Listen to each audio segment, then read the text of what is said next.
எப்படி நாம் உயர்ந்ததிலும் உயர்ந்ததாக ஆகின்றோம்? ஓம் சாந்தி.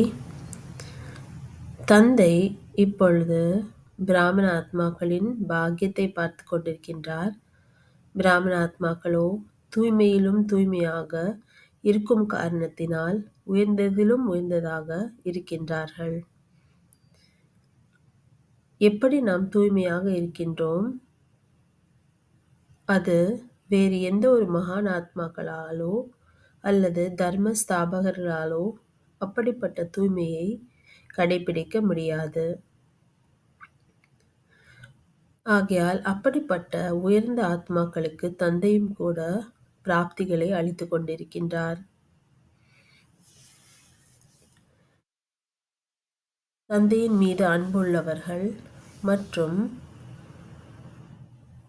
கர்ம யோகிகளாக இருப்பவர்கள்தான் உயர்ந்ததிலும் உயர்ந்ததாக ஆகின்றார்கள். அவர்கள் ஒவ்வொரு செயலையும் யோகத்தில் இருந்து விதிபூர்வமாக செய்கின்றார்கள். ஆகையால் அப்படிப்பட்ட ஆத்மாக்கள் இப்பொழுது கூட, அதாவது இந்த நேரத்திலும் எதிர்கால தேவதையின் ரூபத்திலும் மற்றும்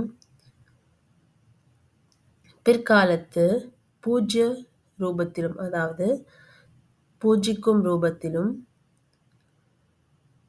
உயர்ந்ததாக இருக்கின்றார்கள். ஆகையால்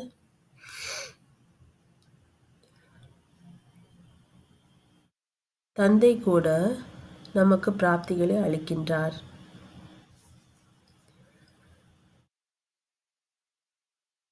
ஏனென்றால் அவர்கள் இந்த சங்கம யுகத்தின் நேரத்தில் தனது புருஷார்த்தம், அதாவது முயற்சியின் காரணத்தினால் பிராலப்தத்தை சேமிக்கின்றார்கள். இந்த பிராலப்தம்தான் அவர்களை இப்பொழுது மற்றும் எதிர்காலத்திலும் மற்றும் தங்களது பூஜ்ய ஸ்வரூபத்திலும், அதாவது பூஜிக்கும் ரூபத்திலும் உயர்ந்தவர்களாக இருக்க செய்கின்றது. ஓம் சாந்தி.